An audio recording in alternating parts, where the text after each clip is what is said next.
Hi, welcome to Cubs and Culture for 1/18/2019. I've been down in Chicago for a few days, so sorry for the delay. Anyway, we're up to Ordinary People, Best Picture winner of 1980.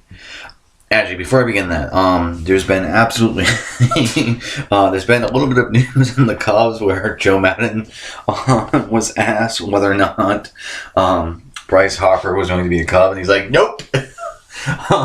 So hopefully that ends the goddamn Hopper obsession for a lot of Cubs fans. I don't really care. I've been so annoyed with the Harper thing that it doesn't really make a hell of a difference to me if it's going to be if he's going to be on the team or not. Anyway, so we're up to Ordinary People, which is the film from 1980. You're going to hear me say this a lot over the next decade because the 1980s has a lot of films in this. I really do like this film, but it absolutely is sort of the quintessential Oscar bait or sad white people film. It's a family drama about it's a family drama portraiture of a middle class family in crisis. Basically, it's a very good movie. It's very emotional.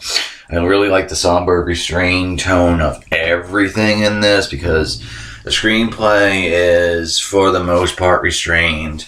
The acting, again, for the most part restrained, and the direction and cinematography is very, very somber and subdued. So besides being a movie about sad white people, it's also directed by Robert Redford.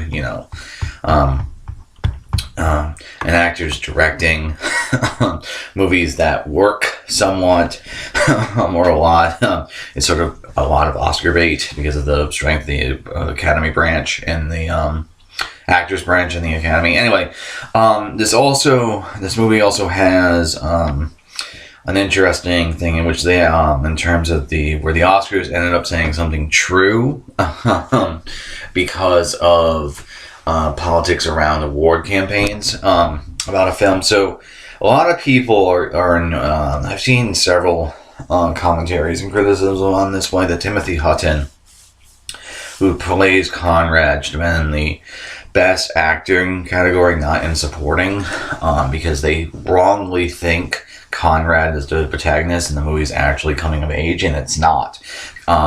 Calvin, who was played by Donald Sutherland, is actually the protagonist. And so that's more or less what I'm going to focus on because I really like the screenplay by Alvin Sargent, and another person helped him out, but it was uncredited. Anyway, I'm going to bring up some trailer and clips. See you in a sec.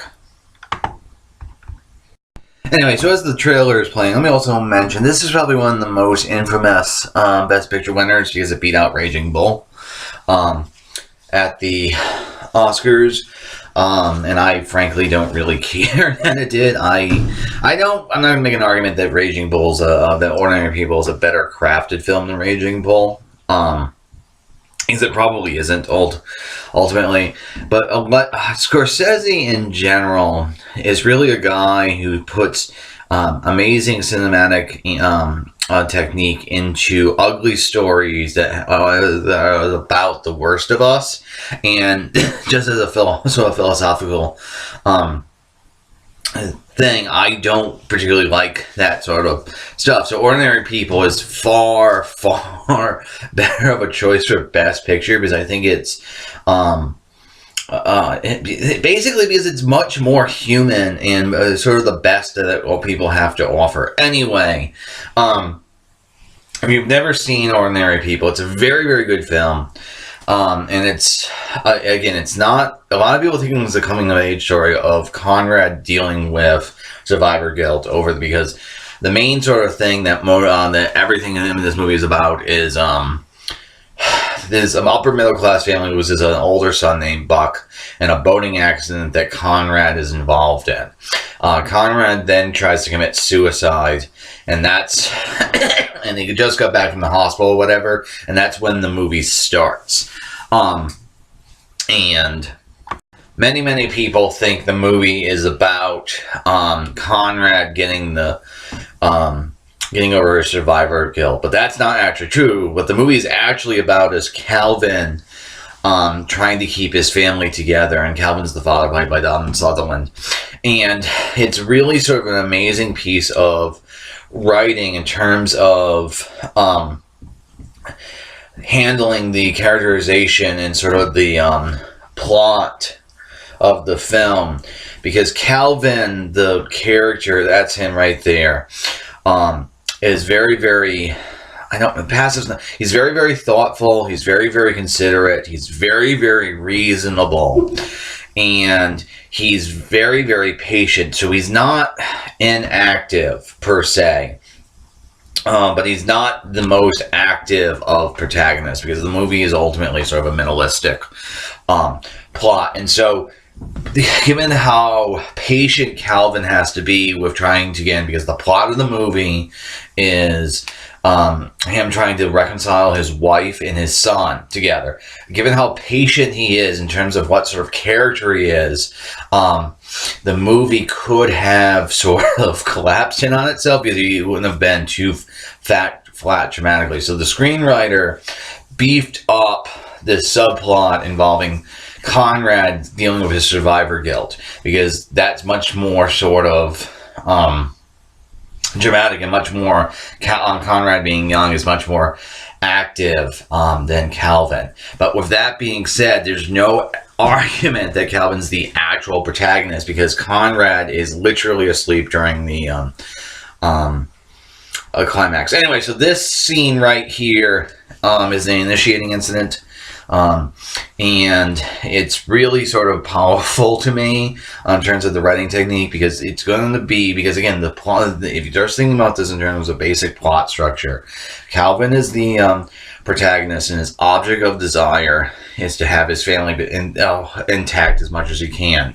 And he's trying to reconcile the mother, who is bitter and angry at the son for because Buck was her favorite, and she blames him for Buck's death.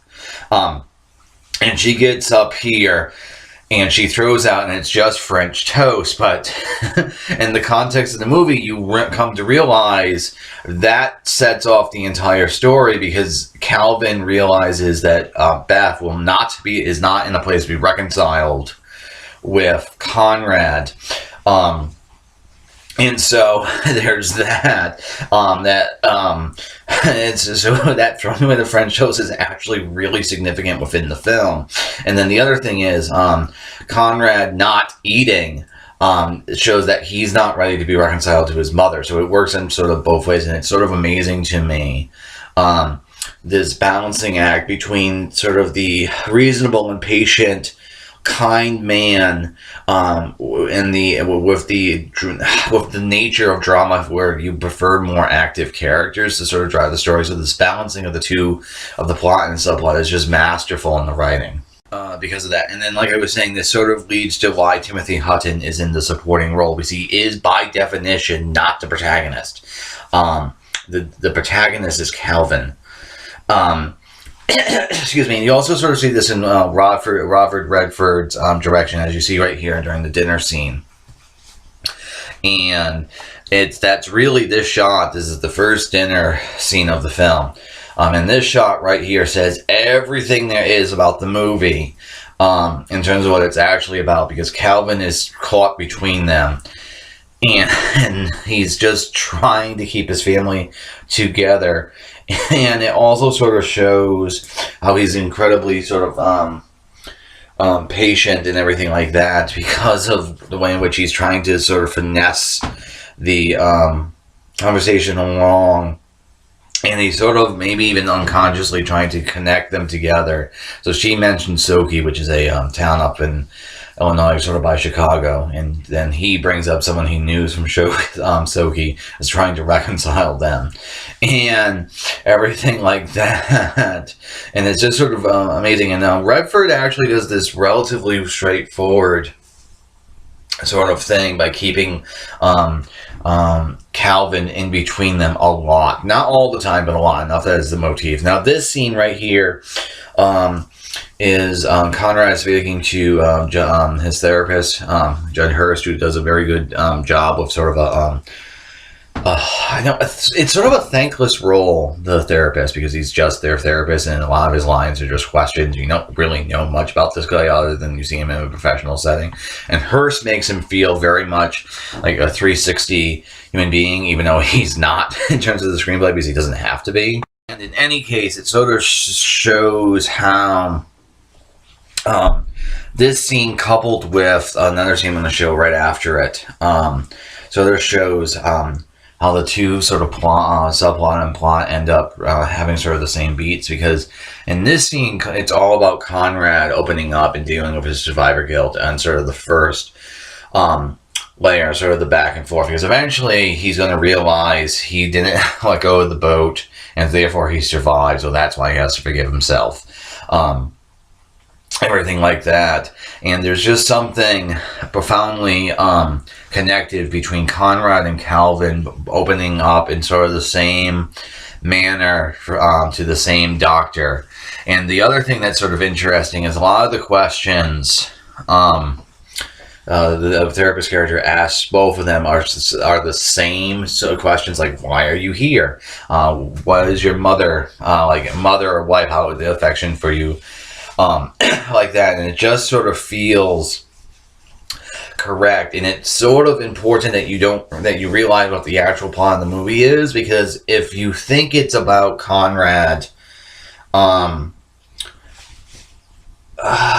with survivor guilt, you don't quite understand that there should be more movie left once that scene happens with where you get where you find out at survivor guilt and he sort of works through it. There's almost 15-20 minutes left. That's actually the second act climax, that scene. It's not the climax of the film. It's the second act climax in terms of it. The other thing I want to say, and while this Timothy Hutton scene is coming on, he won the Oscar. He's a very good in this film. It's one of my favorite supporting turns of all time. He's something. He's sort of vulnerable, tender masculinity personified to me in this film, and he's very, very heartbreaking and everything like that. And there's something very poignant about his performance. Okay, so this is the other scene where I'm talking about, and it's really he's going to go back to the doctor, and even Calvin's to the therapist. Even that notion, I want to be clear, you actually see Conrad sort of the same sort of conversation with himself, which sort of brings up familial similarities, but it also shows that the two plots are here. And then the other thing is, the other reason why I'm showing this is because I said Calv is patient. That doesn't mean he's inactive. So there's things like this. Him going to see the therapist kind of out of the blue because he realizes something is wrong shows that he is trying to do the reconciliation. And it's just sort of not enough for him to feel like an active protagonist while keeping his characterization of being a kind, patient man and a thoughtful man, especially since he's like a tax attorney, and then he also has sort of this drifter. I thought myself as a lucky man dealing with his grief in that way, which is all very moving. And you kind of get the sense that everything would have been okay if Beth also came to see the doctor. Because there's clearly sections of her when she's by herself where she's not dealing with her grief over Buck and everything like that. And now the other thing I want to say while this scene is playing is I think the other thing about this movie is because of the way in which the plot is structured, and at the end Beth leaves her father and her son, and she kind of hates her second kid, or because she blames him so much. It's really important to understand where she's sort of coming from, and she's so, Beth the character is so sort of bottled up. It's sort of important for this scene that he's talking about her and about how she loved Buck and everything like that, and it feels very correct that that's sort of the most emotionally guarded person you actually learn about her interior life through her husband, which also shows sort of like Calvin's thought in here. In any case, the point I wanted to make is Millie Terry Moore, she's sort of saddled with a very difficult character to play, and she does a great job because at the end you actually do end up sympathizing with her, which is a testament to both Moore in the screenplay treating her as sympathetically as it possibly could, given the sort of story structure it's working with.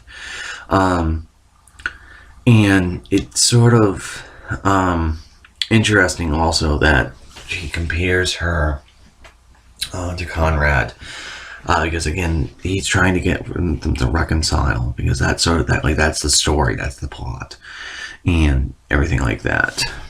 Now, the other thing that this scene sort of brings up for me is it sort of bothers me that this movie is called Ordinary People when they're so affluent, because them spending $100 a week in the 80s on therapy and probably $50 here was basically nothing for them because they're so affluent, and he's like a tax attorney and they live a very posh existence. It shouldn't really be called ordinary people because they're not ordinary. They're upper middle class, and it's sort of this is what I refer to as a sad white person film, because it's sort of so insular in that way. And even though I think this is a sort of a very tasteful example of it, I can understand why people are like, I'm done with this sort of film, because it's sort of sad white people problems, which is sort of the first world problems. But in any case, I really do like how this scene really does make it poignant and straightforward that he's the protagonist, because he's the one that's trying to do it. And then scenes like this, there's a lot of scenes like this where, because again, Calvin's object of desire is trying to reconcile the two, so he's just trying to take a picture, and both of them looks profoundly uncomfortable, and you kind of get the sense that he's actually not unconsciously fucking around with the camera, but he's not trying, because he's just trying to get them to stand next to each other, and everything like that. And it's such a amazing bit of psychology to me that's why that happened.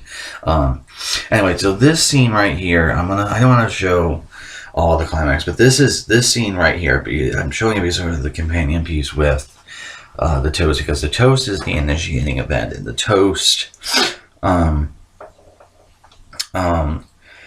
shows they are not reconciled to each other. And now Conrad's going to hug his mother right here, and she's going to look like an ice queen, and Calvin's going to look at it, and it's not hatred, it's bitterness and anger, more or less, over the fact that she blames him for Buck's death. In any case, that hug is not the climax per se. The climax is actually him asking, do you actually love me, at the kitchen table, but it is sort of the crisis, because it sets up that he sees that she is so filled with bitterness and anger towards him that the reconciliation is probably impossible, and that causes him to go down and weep and cry at the table, which sets up the actual climax, which is asking, do you love me, and then her leaving. Okay, so that's going to be it for Cups and Culture. Have a good day.